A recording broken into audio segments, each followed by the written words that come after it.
Lucas, capítulo 21.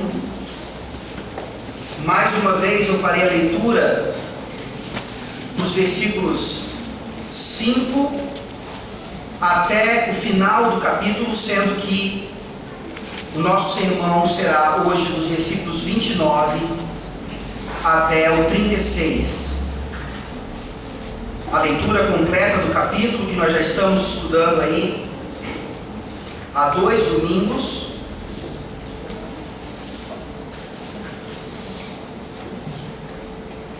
Versículo 5 até o fim do capítulo, e o nosso sermão sendo do versículo 29 até o 36, fechando aqui essa série que trata do chamado sermão profético de Jesus Cristo a respeito de 70 depois de Cristo. Lucas 21, de 5 até o final do capítulo, essa é a palavra da salvação. Falavam alguns a respeito do templo, como está ornado de belas pedras e de dádivas. Então disse Jesus: vedes estas coisas? Dias virão em que não ficará pedra sobre pedra que não seja derribada. Perguntaram-lhe: mestre, quando sucederá isto? E que sinal haverá de quando estas coisas estiverem para se cumprir? Respondeu ele: vede que não sejais enganados, porque muitos virão em meu nome, dizendo: sou eu, e também chegou a hora. Não os sigais. Quando ouvirdes falar de guerras e revoluções, não vos assusteis, porque é necessário que primeiro aconteçam essas coisas, mas o fim não será logo. Então lhes disse: levantar-se-á nação contra nação e reino contra reino, e haverá grandes terremotos, epidemias e fome em vários lugares, coisas espantosas e também grandes sinais do céu. Antes, porém, de todas estas coisas, lançarão mão de vós e vos perseguirão, entregando-vos às sinagogas e aos cárceres, levando-vos à presença de reis e governadores por causa do meu nome. E isso vos acontecerá para que deis testemunho. Assentai, pois, em vosso coração, de não vos preocupardes com o que haveis de responder, porque eu vos darei boca e sabedoria a que não poderão resistir, nem contradizer todos quantos se vos opuserem. E sereis entregues até por vossos pais, irmãos, parentes e amigos, e matarão alguns dentre vós. De todos sereis odiados por causa do meu nome. Contudo, não se perderá um só fio de cabelo da vossa cabeça. É na vossa perseverança que ganhareis a vossa alma. Quando, porém, virdes Jerusalém sitiada de exércitos, sabei que está próxima a sua devastação. Então os que estiverem na Judéia, fujam para os montes. Os que se encontrarem dentro da cidade, retirem-se. E os que estiverem nos campos, não entrem nela. Porque esses dias são de vingança, para se cumprir tudo o que está escrito. Ai das que estiverem grávidas, e das que amamentarem naqueles dias, porque haverá grande aflição na terra e ira contra este povo. Cairão a fio de espada, e serão levados cativos para todas as nações, e até que os tempos dos gentios se completem, Jerusalém será pisada por eles. Haverá sinais no sol, na lua e nas estrelas, sobre a terra, angústia entre as nações, em perplexidade, por causa do bramido do mar e das ondas. Haverá homens que desmaiarão de terror e pela expectativa das coisas que sobrevirão ao mundo, pois os poderes dos céus serão abalados.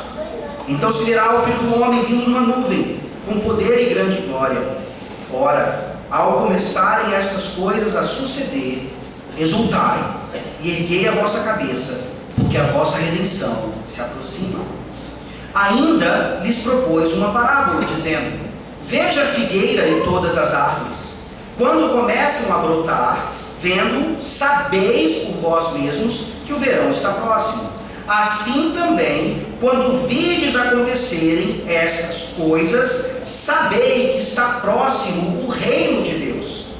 Em verdade vos digo, que não passará esta geração sem que tudo isto aconteça. Passará o céu e a terra, porém as minhas palavras não passarão. Acautelai-vos por vós mesmos, para que nunca vos suceda que o vosso coração fique sobrecarregado com as consequências da orgia, da embriaguez e das preocupações deste mundo, e para que aquele dia não venha sobre vós repentinamente como um laço, pois há de sobrevir a todos os que vivem sobre a face de toda a terra. Vigiai, pois, a todo tempo, orando, para que possais escapar de todas estas coisas que têm de suceder e estar em pé na presença do Filho do Homem. Jesus ensinava todos os dias no templo, mas à noite, saindo, ia pousar no monte chamado das Oliveiras. E todo o povo madrugava para ir ter com ele no templo, a fim de ouvi-lo. Amém. Amém. Vamos orar mais uma vez, pedindo o auxílio do Espírito Santo para as palavras finais dessa profecia de Jesus Cristo. Oremos.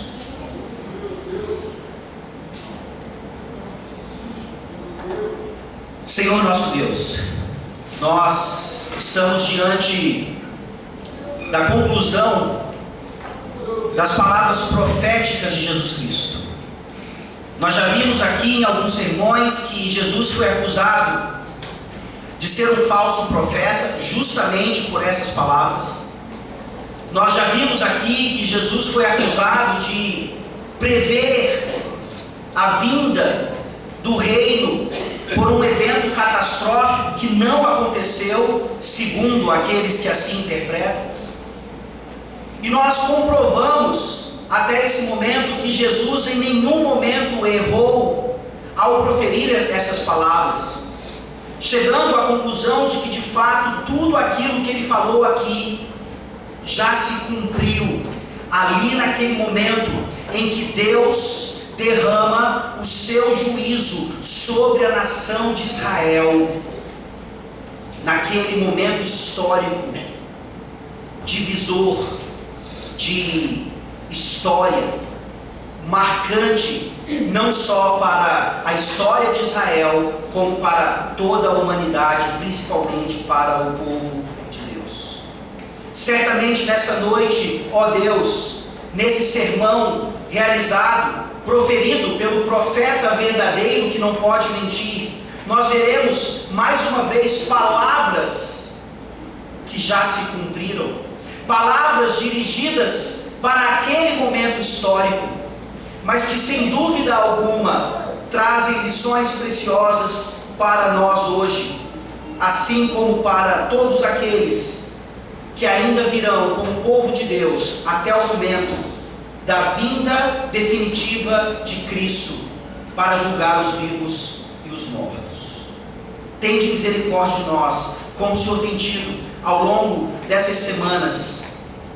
É certamente uma interpretação diferente, bem incomum, pelo menos no que diz respeito ao que nós sempre pensamos desse assunto.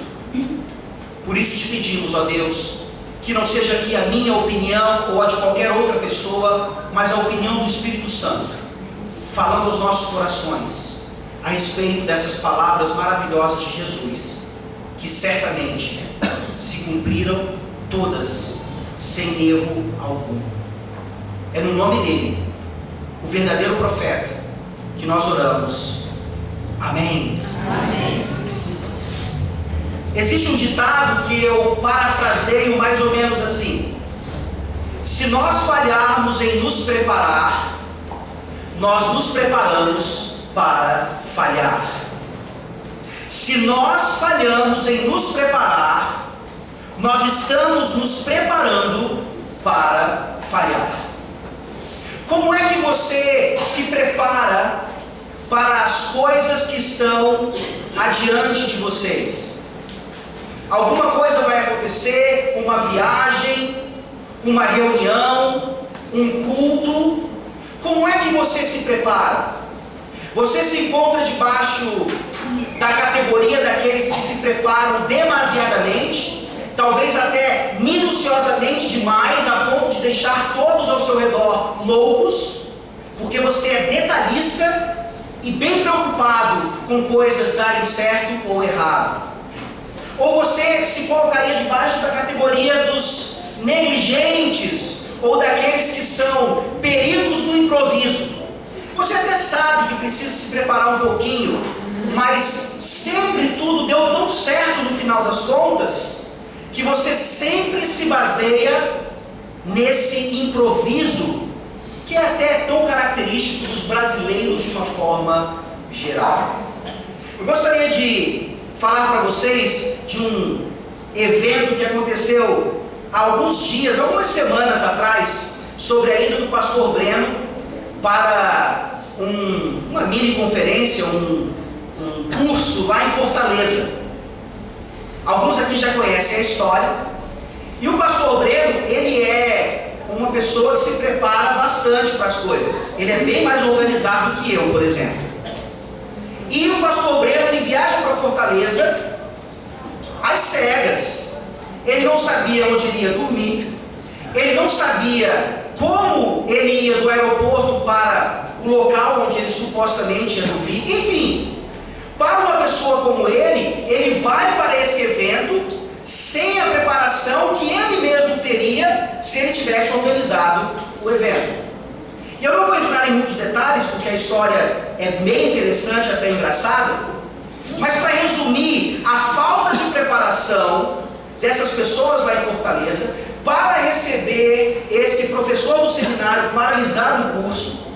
Depois de 1h30 do pastor Breno esperando no aeroporto de Fortaleza, já pensando em voltar para Teresina, chega lá uma pessoa para buscá-lo e faz a seguinte pergunta para ele: o senhor trouxe rede?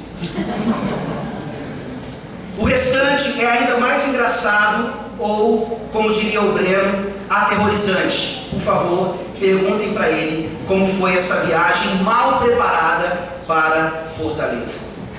Nós olhamos para essas coisas e até podemos rir disso, mas quando nós olhamos para o final do discurso de Jesus aqui, a respeito de uma preparação que era devida àqueles discípulos em relação a algo terrível que iria acontecer dentro de mais ou menos 40 anos daquela época, nós sabemos que a falta de preparação não levaria absolutamente ninguém a rir da situação que aconteceria. Pelo contrário, a falta de preparação naquele momento certamente os levaria à grande destruição.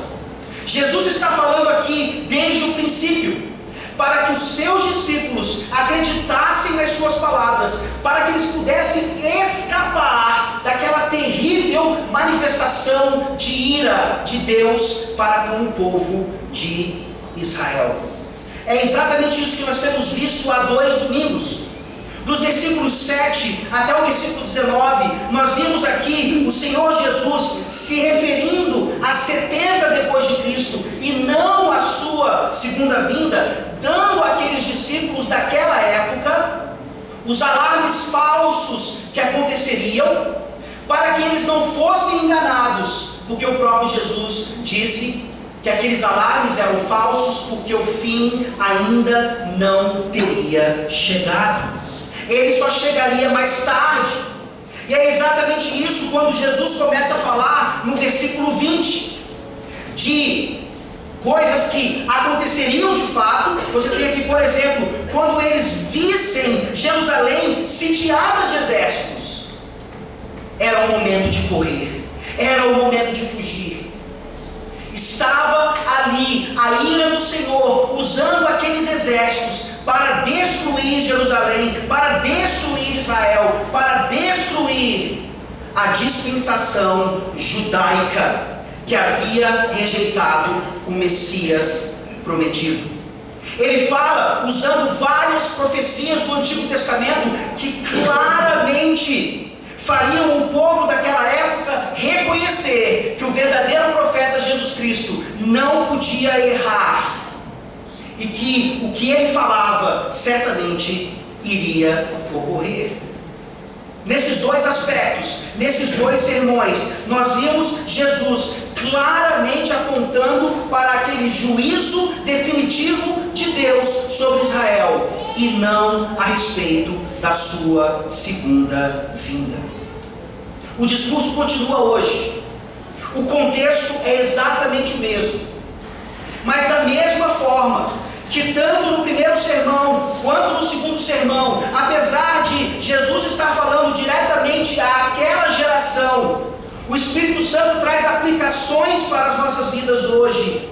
E é exatamente isso que vai acontecer, assim nós esperamos. Jesus continua falando diretamente àquela geração, mas a partir daquele ensino, nós retiramos lições claríssimas para nós hoje, para nós que ainda aguardamos a vinda definitiva do Senhor Jesus Cristo. Nessa noite, Jesus, o verdadeiro profeta, ele usa uma parábola, uma promessa e a prudência para preparar seus discípulos para o que aconteceria em 70 depois de Cristo. Jesus usa uma parábola, uma promessa e a prudência para preparar seus discípulos para o juízo derradeiro de Deus sobre Israel em 70 depois de Cristo.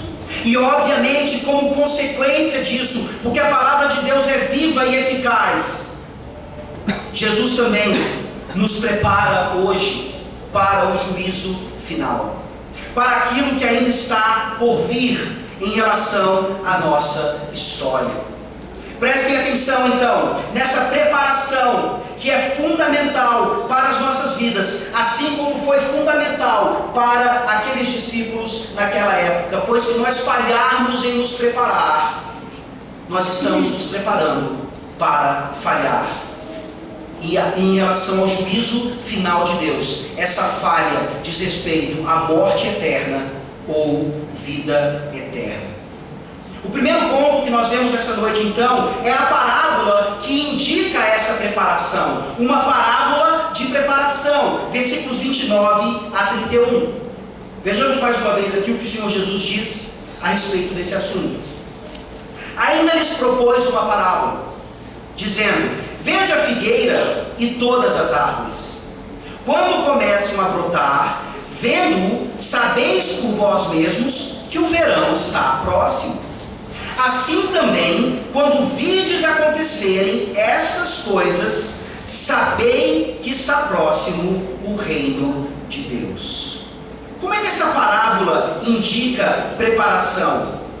Por que Jesus está usando essa parábola exatamente aqui? Ora, ele, como um grande mestre, como um grande professor, ele está usando uma ilustração óbvia da época para resumir o seu ensino prévio. Ele está usando uma árvore, uma figueira, e na verdade qualquer árvore, para mostrar que aqueles sinais que ele havia dito anteriormente, as coisas que ele havia proferido anteriormente, claramente levariam aquele povo a saber quando aquele evento aconteceria. O verbo principal aqui, por isso que ele é dito duas vezes, tanto no versículo 30 quanto no versículo 31, é o verbo saber. Os sinais foram dados para que eles soubessem, para que eles não fossem enganados. E está aqui a aplicação da parábola no versículo 31. Quando vocês virem essas coisas acontecendo, saibam que está próximo o reino de Deus. Saibam, tenham plena consciência que as palavras que eu disse para vocês vão acontecer inevitavelmente. A parábola, ela é bem óbvia. Nós não precisamos aqui cursar agronomia para olhar para as árvores, para a natureza como um todo, e ver que as árvores, elas denunciam o clima, as estações. Talvez isso fique mais evidente no hemisfério norte. Você lá tem no inverno as árvores sem folhas, na primavera as flores bonitas das árvores, no verão as árvores mais esverdeadas e finalmente no outono as árvores caindo porque elas estão, as folhas caindo porque elas estão morrendo. Mas aqui mesmo nós podemos perceber quando é o período de chuva, quando é o estava mostrando para aqueles homens, não uma lição meramente da natureza, mas uma lição para que eles se lembrassem: quando vocês virem essas coisas, é para vocês saberem que está próximo e que vai logo acontecer. Eu viajei ontem, na verdade sexta-feira, para Tutóia, e voltei ontem. E a Alessandra me perguntou quantas vezes eu dormi ao volante. Já falei para vocês que eu tenho essa tendência aqui. E porque eu não estava com a minha família, provavelmente eu não dormi nenhuma vez. Acho que isso acontece quando a família está junto. Mas ela não me perguntou, eu não precisei responder, vou ter que confessar aqui agora. Quantos quebra-molas eu pulei na viagem? Porque eu queria chegar logo em casa e tal. Foram alguns. E para minha defesa, se você já viajou para Tutóia e de volta, você sabe que nesse trajeto, alguns quebra-molas são bem mal sinalizados. A culpa não foi minha. Se eu tivesse sido mais prudente, provavelmente não teria saltado. Entretanto, houve alguns que eu saltei também, mesmo que houvesse uma placa: lombada a 200 metros, lombada a 100 metros. Eu, confiando na minha capacidade de direção e na capacidade do freio do meu carro, fui enganado.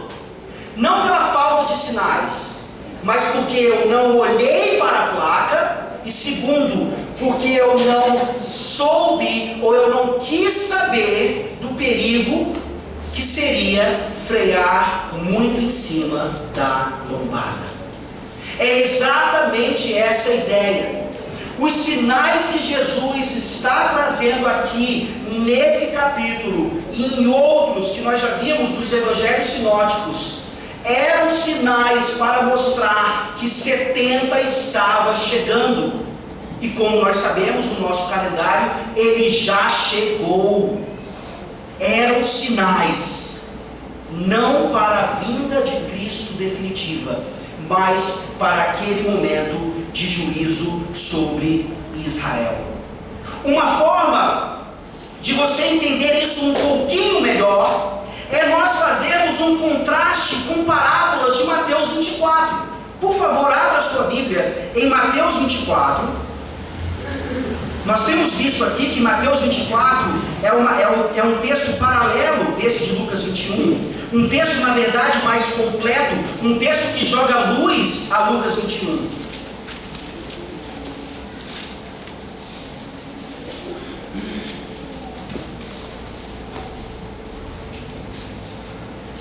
Mateus 24, depois vocês, como um bom dever de casa, comparem, façam isso em família, comparem os textos, Mateus 24, Marcos 13 e Lucas 21.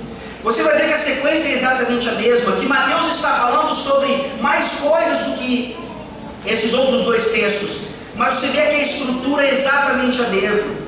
Em Mateus 24, de 29 a 31, Jesus está falando justamente daqueles sinais do céu, que nós vimos na semana passada, que não eram sinais de coisas que aconteceriam literalmente, mas eram profecias da antiga aliança, profecias apocalípticas, mostrando juízo sobre nações, agora aplicados ao juízo de Israel.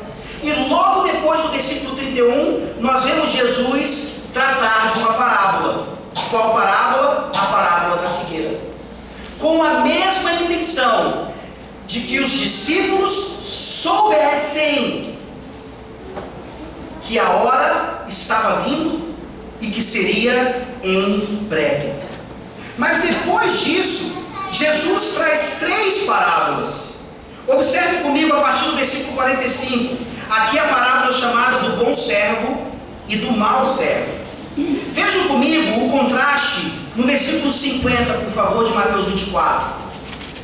Virá o Senhor daquele servo em dia em que não o espera e em hora que não sabe.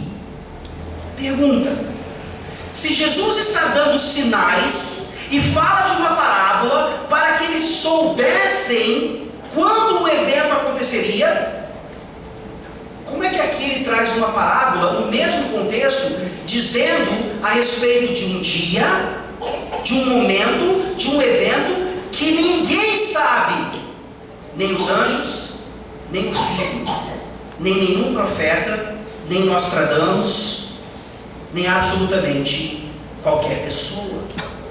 Vejam mais uma vez a parábola das 10 virgens, agora em Mateus 25.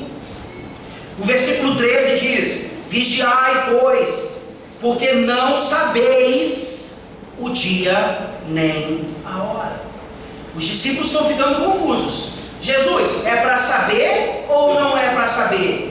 O sinal serve para que eu conheça a época ou eu não vou saber?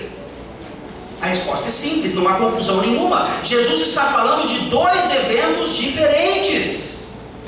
E finalmente a terceira parábola, a parábola dos talentos, o versículo 19 de Mateus 25 diz assim: depois de muito tempo, voltou o Senhor daqueles servos e ajustou contas com eles.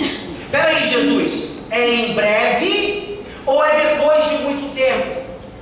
Vai acontecer ainda no primeiro século, ou o povo lá do século 21 ainda vai aguardar a mesma coisa, observando os mesmos sinais? A resposta é clara. Jesus está falando aqui em Lucas 21, de acordo com a parábola da figueira, que ele também usa em Mateus 24, a respeito de um evento que eles tinham que saber a respeito. Mas por outro lado, ele falou também lá em Mateus 24, a respeito de parábolas que indicavam um outro evento. Esse evento que ainda diz respeito a nós, o retorno definitivo de Cristo. Se tem uma coisa que nós temos que aprender definitivamente desse texto aqui, é que, como eu disse no primeiro sermão, não há absolutamente mais nada que resta acontecer para a volta de Cristo. De fato, Jesus Cristo poderia voltar amanhã, pois esses sinais diziam respeito àquele momento, e isso já se realizou. O retorno de Cristo agora é iminente. E da mesma maneira que aqueles discípulos tinham que se preparar, naquele momento, tendo sinais e reconhecendo sinais, mas ainda hoje, nós precisamos estar preparados, porque nós não temos a menor ideia de quando Jesus vai voltar para julgar os vivos e os mortos. A pergunta é simples: se Jesus voltasse amanhã, onde é que você passaria a eternidade?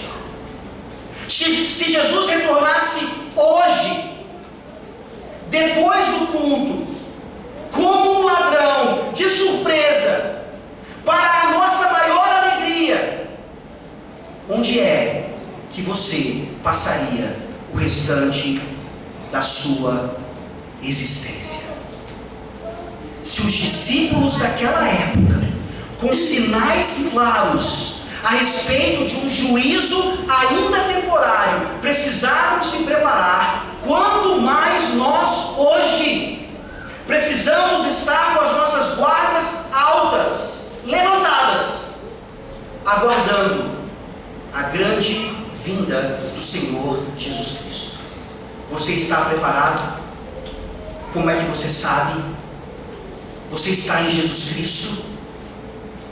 Isso é tudo que nós necessitamos para o preparo adequado, para ter a certeza absoluta de que quando Ele vier, Ele vem para nos resgatar e não para nos destruir. Nós chegamos então assim ao nosso segundo ponto. Não mais a parábola agora que indica a preparação, mas a promessa que fundamenta a preparação. Versículos 32 e 33. A promessa que fundamenta a preparação. E talvez você esteja aqui ainda nessa noite dizendo assim: pastor, a exposição está legal, as aplicações são interessantes, mas não dá para engolir. Não concordo de jeito nenhum com essa explicação, pois chegou a hora, meu querido, de você ser confrontado de uma vez por todas. E se você conseguir me explicar esse texto de uma forma diferente, aí eu posso até entender o seu posicionamento. Mas chegou o momento em que esse texto fecha por completo qualquer possibilidade de Jesus estar falando de um outro evento, senão de 70 depois de Cristo. A promessa que fundamenta a preparação, versículos 32 a 33. Em verdade, vos digo que não passará esta geração sem que tudo isto aconteça. Passará o céu e a terra, porém as minhas palavras não passarão.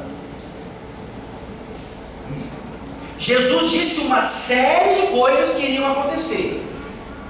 E aqui no versículo 32 ele diz: tudo isso que eu disse vai acontecer nessa geração. Ou eu sou o verdadeiro profeta, ou Bertrand Russell, Albert Schweitzer estão certos a respeito de mim. Jesus disse que naquela geração aquelas coisas aconteceriam. Ou ele foi um charlatão, ou essas coisas de fato aconteceram. É fundamental que nós entendamos aqui o que o Evangelho quer dizer com geração. Você vai perceber que é exatamente aqui que os comentaristas começam a balançar. Eles dizem, sem medo de errar, que geração aqui não pode significar aquela geração daquela época. Senão Jesus de fato precisava ser tido como um profeta que errou os seus cálculos a respeito de uma vinda. Eles vão dizer então que geração é qualquer outra coisa que não o significado mesmo, real da palavra. Aí você pode dizer assim: mas pastor, tem tantas palavras na Bíblia que querem dizer uma coisa normalmente, mas que querem dizer outras. Ótimo. Qual é o nosso juiz? A própria palavra de Deus. Faça um teste depois. Posso passar todos os textos para vocês, nós vamos usar apenas um nessa noite. Todas as vezes que a palavra geração aparece nos evangelhos, ela quer dizer nada mais nada menos do que aquela geração da época. Nós hoje vivemos uma geração. Jesus estava vivendo uma geração, e é exatamente nesse sentido que ele usa a palavra. Por favor, vamos ao exemplo. Mateus 23.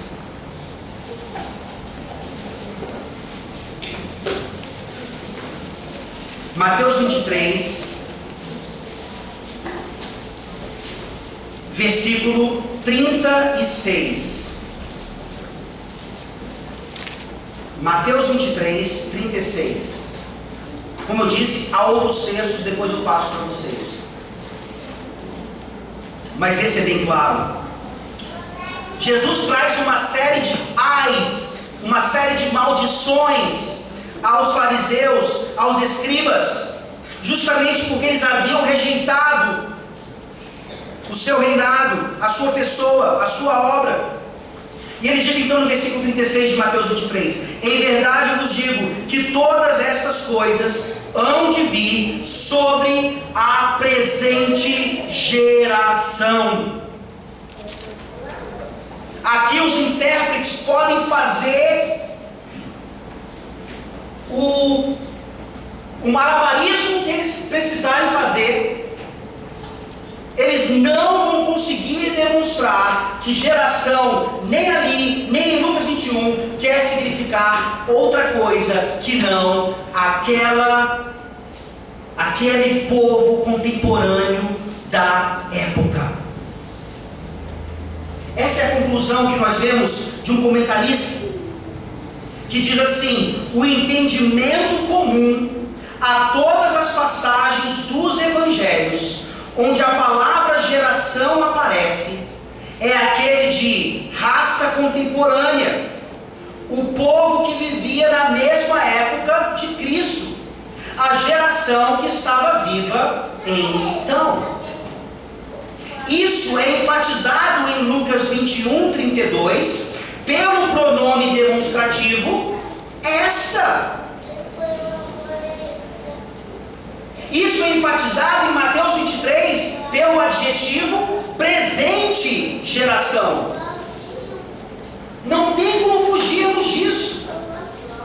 Jesus, o verdadeiro profeta, está dizendo que todas aquelas coisas que ele disse aconteceriam ainda dentro do período em que aquela geração estivesse viva. Essa promessa de Jesus, ela de fato fundamenta a preparação para aqueles discípulos. Se alguém chega para nós e diz assim: certamente o juízo final vai acontecer daqui a 5 anos, nós certamente nos prepararíamos. Talvez a grande dificuldade de não nos prepararmos adequadamente para o fim do mundo de fato é acharmos que ele nunca vem, é acharmos que a promessa de Jesus, ela no final das contas vai falhar no que diz respeito ao seu retorno definitivo. Mas aí o versículo seguinte, o 33, nos mostra ainda mais o quão preparados nós devemos estar. Jesus diz no versículo 33: passará o céu e a terra, porém as minhas palavras não passarão. Leia livros de história a respeito do que aconteceu em 70 depois de Cristo, não só ao templo, mas em relação a Jerusalém e em relação a Israel, e você vai perceber que o profeta Jesus, ele não falhou, que as suas palavras de fato não passaram, pelo contrário, se cumpriram ipsis literis, ali, naquele juízo àquela nação que rejeitara o Messias. E essa promessa continua valendo, obviamente, para a palavra de Jesus em relação a nós. Jesus não foi um falso profeta, diferentemente, por exemplo, do filósofo, do escritor Voltaire, que foi um grande anticristo, que foi um homem que se levantou decididamente contra o Evangelho e contra a pessoa de Cristo. Talvez você já tenha lido alguma obra de Voltaire. Ele é um grande escritor de fato, ele tem obras fantásticas, mas juntamente com suas obras, ele foi capaz de dizer que depois de 50 anos de que ele vivesse, ninguém mais se lembraria do nome de Jesus Cristo. É como se alguém hoje se levantasse, um Richard Dawkins da vida, e dissesse: daqui a 50 anos ninguém vai mais se lembrar de Jesus Cristo. Depois que a ciência, depois que o darwinismo, depois que o ateísmo fizeram a sua obra, 50 anos, ninguém mais vai querer saber do cristianismo ou do próprio Cristo. Voltaire faz uma predição, talvez ironicamente, talvez sarcasticamente, nós não sabemos, mas o senso de humor de Deus é ainda mais sagaz que o senso de humor de Voltaire. 50 anos depois da morte de Voltaire, sabe o que estava acontecendo na residência, ou na ex-residência daquele homem? A Sociedade Bíblica da Suíça, a Sociedade Bíblica de Genebra, havia comprado o imóvel que um dia pertencera a Voltaire. E 50 anos depois da sua morte, máquinas de impressão estavam imprimindo naquela casa páginas e mais páginas da palavra de Deus, páginas que inclusive continham essa parte do Evangelho, que passará o céu e a terra, porém as minhas palavras não passarão. Jesus não foi um falso profeta. Jesus falou o que iria acontecer em 70. E Jesus também diz em outras partes da sua palavra o que vai acontecer ainda no futuro. O seu retorno definitivo, como um ladrão. O momento ninguém sabe.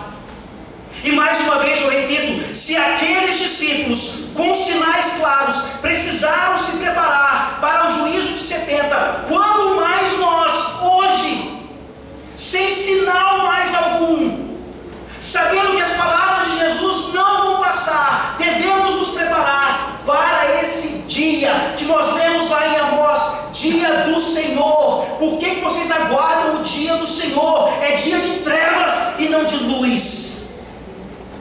Você está preparado para esse dia?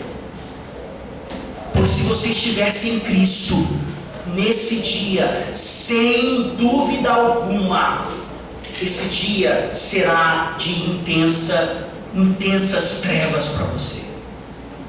Ouça a voz do verdadeiro profeta, e nessa noite tenha certeza absoluta de que você tem a sua alma guardada pelo sangue de Jesus na cruz do Calvário.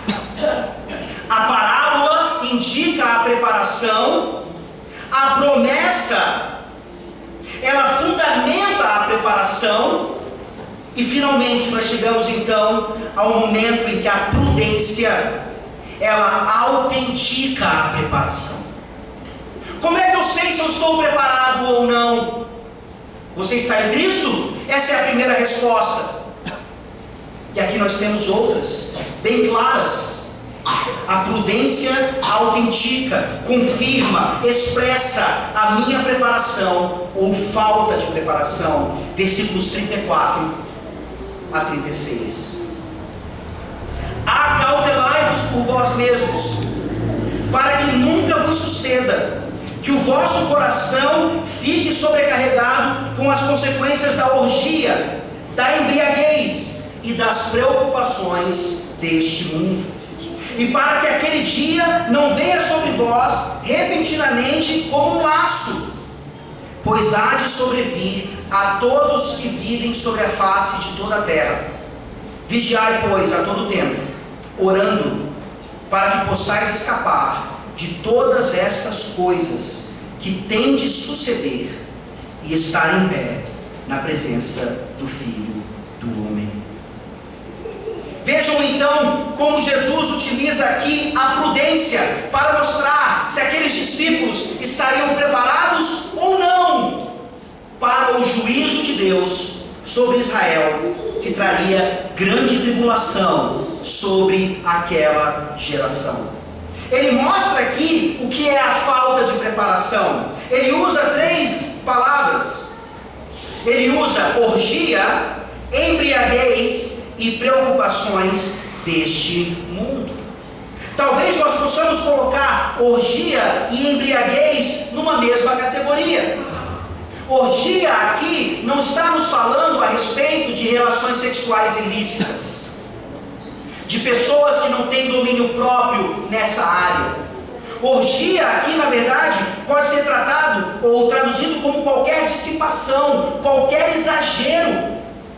Por exemplo, se nós comemos demais, isso é um exemplo de gula, um pecado gravíssimo, tanto quanto a embriaguez. Vejam que o problema não é comer, o problema não é o sexo em si, o problema não é até mesmo a bebida alcoólica. O problema é o exagero que é feito de tudo isso. Como nós temos visto na escola dominical, todas essas coisas Deus criou para o bem. Deus criou todas as coisas muito boas, mas o homem, devido à queda, por influência de Satanás e de sua própria cobiça, ele transforma tudo em orgia e embriaguez. Jesus está mostrando que naquela época eles estariam despreparados se as suas vidas manifestassem esses pecados grosseiros.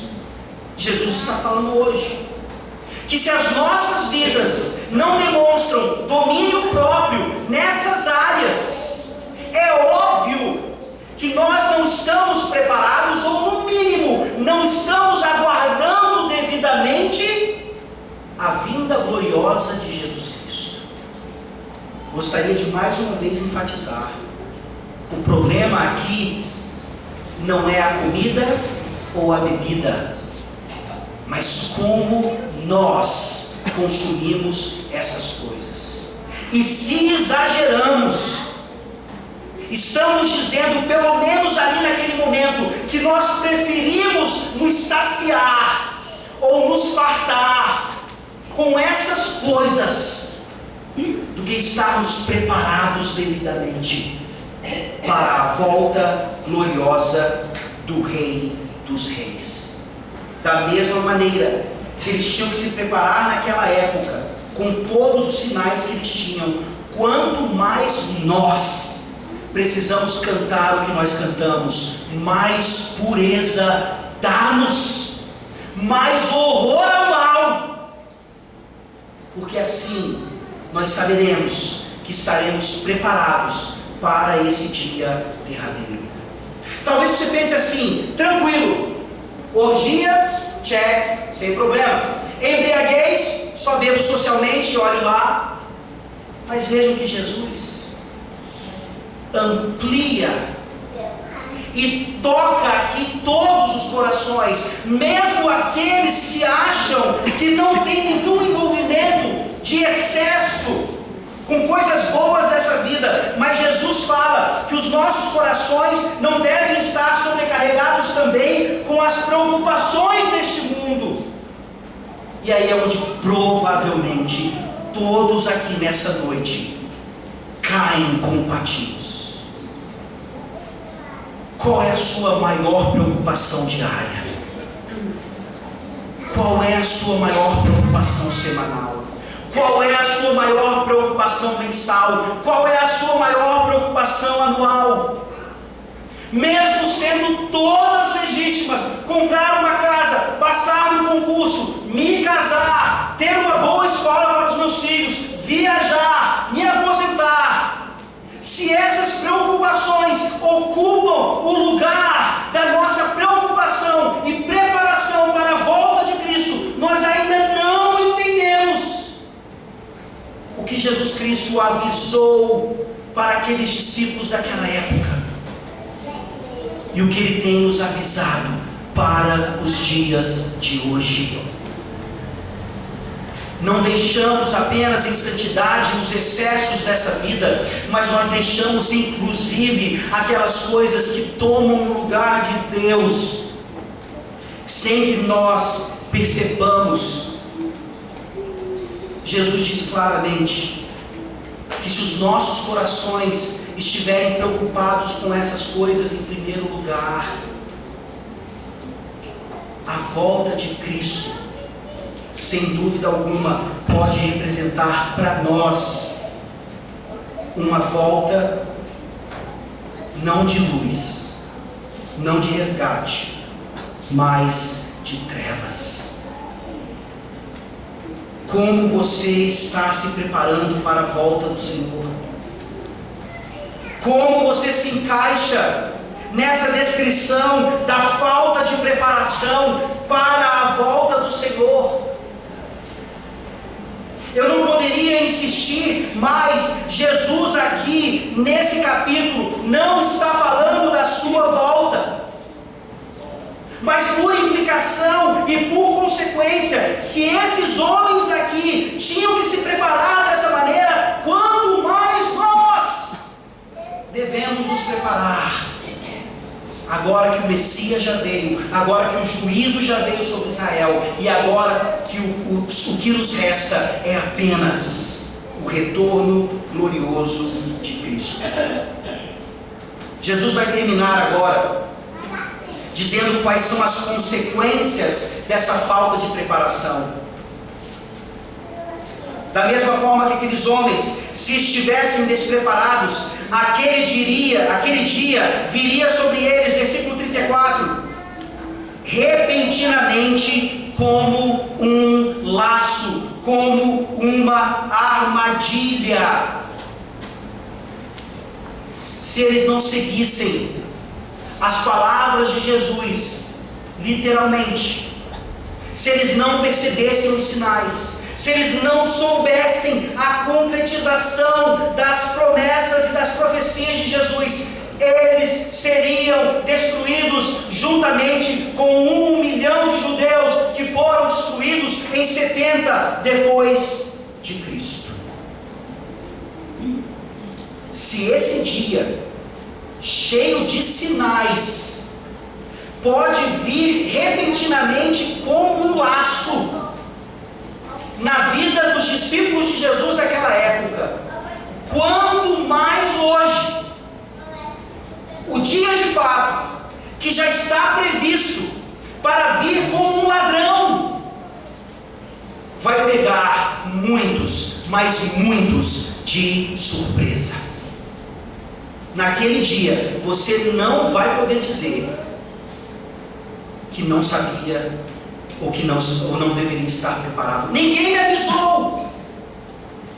Mas espera aí, Jesus, já chegou a hora, calma. Há tantas coisas que eu preciso fazer ainda. A falta de preparação certamente traz essa consequência. E no versículo 35, se você é um bom leitor das Escrituras, você poderia ter aqui aquele famoso ahá!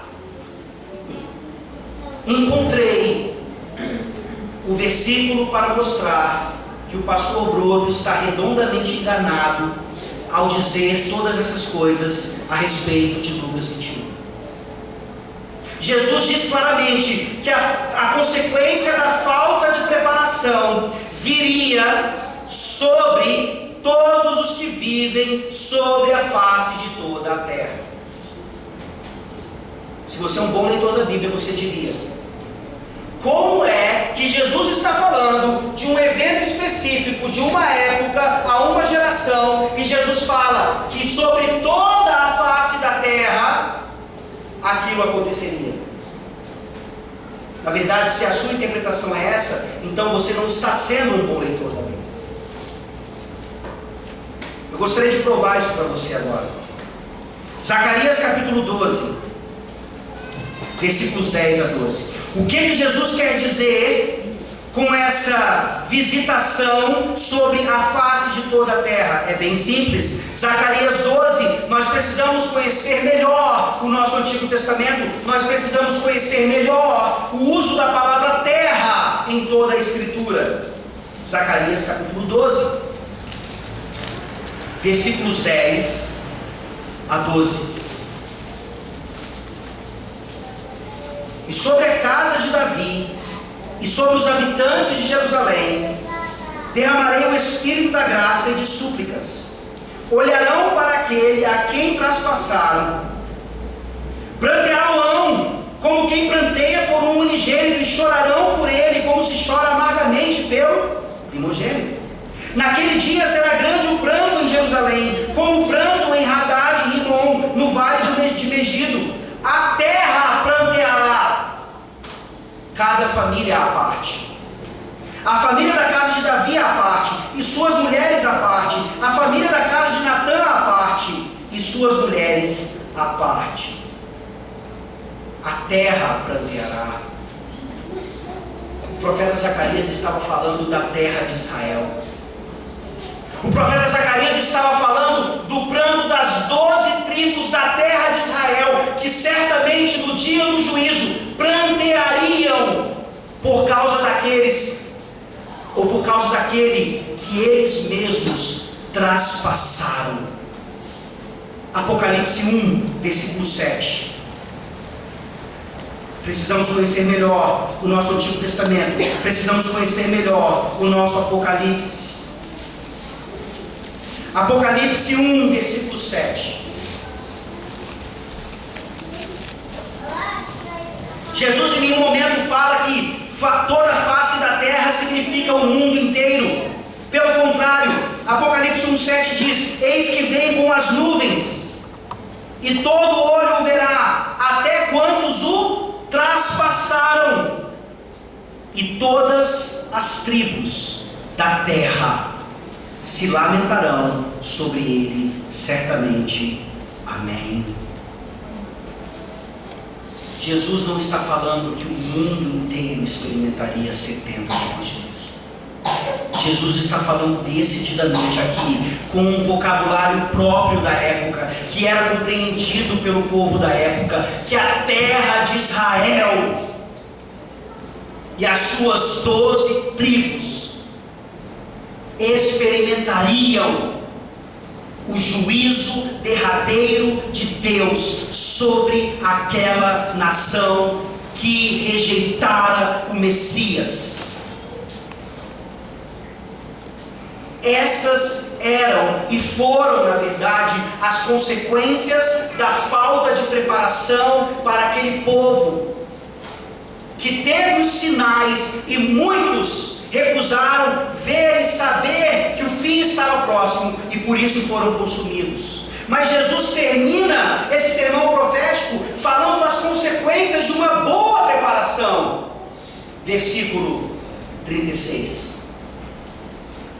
A prudência, ela nos mostra se estamos preparados ou não. A prudência daquela época demonstraria se eles estavam preparados ou não. E todos aqueles que estavam preparados em 70, pois ouviram a voz do Cordeiro, experimentaram isso aqui que ele havia descrito naquela época. Versículo 36. Vigiai, pois, a todo tempo, orando, para que possais escapar de todas estas coisas que têm de suceder e estar em pé na presença do Filho do Homem. Mais um ahá! Ahá! Pastor Broto, não é possível. O texto está claro. O texto está dizendo que Jesus estaria ali, o Filho do Homem estaria ali, e eles estariam em pé na presença dele. Meus queridos irmãos, Jesus, no mesmo versículo, ele fala que tudo aquilo que ele disse anteriormente teria que se suceder, e nós já estamos aqui em 3 sermões mostrando que aquelas coisas se sucederam num tempo específico. É óbvio que Jesus não está dizendo que aquelas pessoas estariam literalmente em pé na sua presença. É uma expressão que eles certamente entenderiam, paralela, por exemplo, a Mateus 16. Por favor, abram suas Bíblias em Mateus capítulo 16.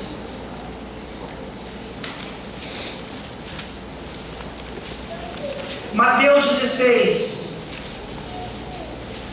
versículos 27 e 28. E aqui nós terminamos. Mateus 16, 27 e 28. Vejam as palavras de Jesus, o verdadeiro profeta que não pode errar. Porque o Filho do Homem há de vir na glória de seu Pai, com seus anjos, e então retribuirá a cada um conforme as suas obras. Para aí. Imediatamente a nossa mente diz: pastor, não é possível que esse versículo não esteja falando da segunda vinda de Cristo. Leiam então o 27. Em verdade vos digo que alguns há dos que aqui se encontram que de maneira nenhuma passarão pela morte até que vejam vir o Filho do Homem no seu reino. Se o versículo 27 está falando sobre a segunda vinda de Cristo, então Jesus disse que homens daquela geração estariam vivos até hoje, aguardando ainda o retorno glorioso do nosso Senhor. É óbvio que o o versículo 28, agora com esse esclarecimento todo, está nos apontando para o juízo de 70 depois de Cristo. Certamente muitos que ouviram aquelas palavras ali de Jesus Cristo estariam vivos 40 anos depois, ainda naquela geração, para ver o Filho do Homem vindo sobre as nuvens para destruir Jerusalém, o templo e aquela dispensação judaica que o rejeitara. Mas nós vimos na semana passada, meus queridos irmãos, ele não veio literalmente sobre as nuvens, o sol não escureceu, a lua não perdeu o seu brilho, os montes não se derreteram. Linguagem metafórica, linguagem profética, linguagem apocalíptica, para mostrar juízo de Deus sobre a nação de Israel. Em 70 depois de Cristo, a nação de Israel, de fato, esteve de pé na presença do Filho do Homem. Não literalmente, mas aqueles que ouviram a palavra do verdadeiro profeta, fugiram e escaparam, foram preservados. Mas aqueles que não, foram completamente aniquilados pelo exército e pelo furor de Roma. A nossa conclusão não poderia ser diferente. Aqui, o Filho do Homem não voltou literalmente sobre as nuvens, mas haverá um dia que vem como um ladrão, que ninguém sabe quando é. Não há cálculo nesse mundo que possa prever esse dia, em que ele literalmente virá, pois as suas palavras não passarão.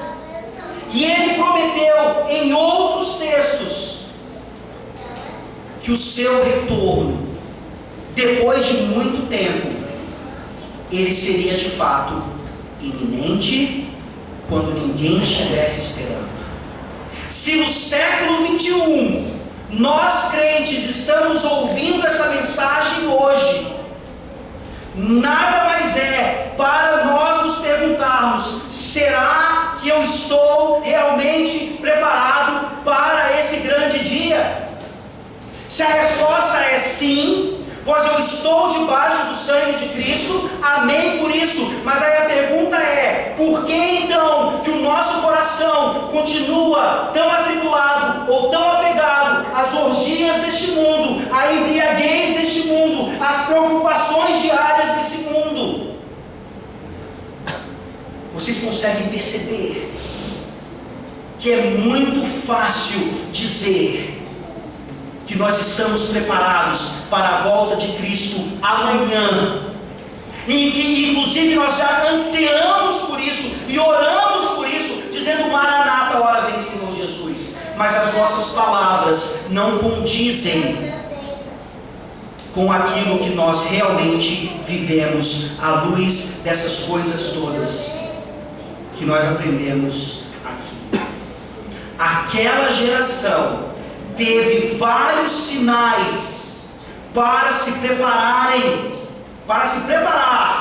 para 70 depois de Cristo.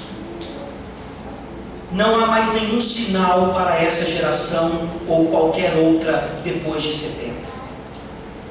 O único sinal que nós temos é a palavra de Deus, que não passa, que não falha, que não pode mentir. Mais uma vez eu lhe pergunto: você está preparado para a volta gloriosa do Senhor Jesus Cristo? Vamos orar.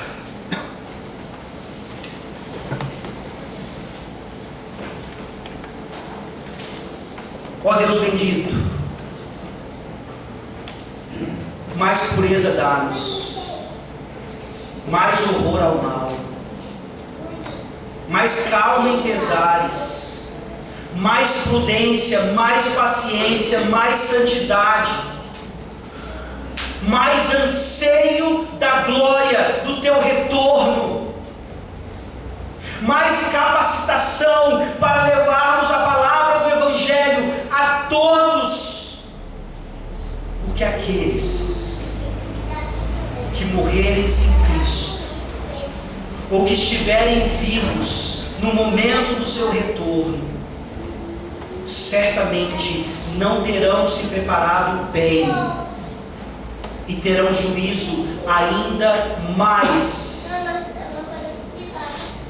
pesado e profundo do que o juízo de 70 depois de Cristo. Pois naquele dia, o dia do juízo final, implica para nós o fim da história, em que uns viverão eternamente e outros morrerão eternamente. Nós te rogamos nessa noite, ó Senhor Jesus, que absolutamente ninguém saia daqui sem essa preparação adequada, e nós sabemos que a preparação mínima é estarmos escondidos na cruz do Calvário. Ó Espírito Santo de luz, confirme em nossos corações que nós estamos sim debaixo da cobertura do sacrifício de Cristo. E se há alguém aqui que ainda não está, ó Deus, que nessa noite o Senhor traga essa pessoa para debaixo da cruz de Cristo, e que nós todos que temos a convicção da cruz de Cristo possamos deixar de lado aquelas coisas que ainda atribulam os nossos corações, mas que nós insistimos em deixar que guiem as nossas vidas, ao invés de que a volta de Cristo guie as nossas vidas. Que nós possamos pelo menos orar mais genuinamente: Maranata, ora vem Senhor Jesus. Tão certo como o Senhor visitou Israel, cumprindo aquelas profecias que o Senhor havia dito 40 anos antes, volta logo para calar a boca dos nossos inimigos, que continuam zombando de nós e rindo, achando que a tua demora é porque o Senhor não vai cumprir a sua promessa. Mas que eles entendam também que isso é longanimidade do Senhor, para que eles curvem seus joelhos a Ti e se convertam a Ti e se preparem para o dia final. É no nome do verdadeiro profeta, o Senhor Jesus Cristo, que nós oramos. Amém. Amém.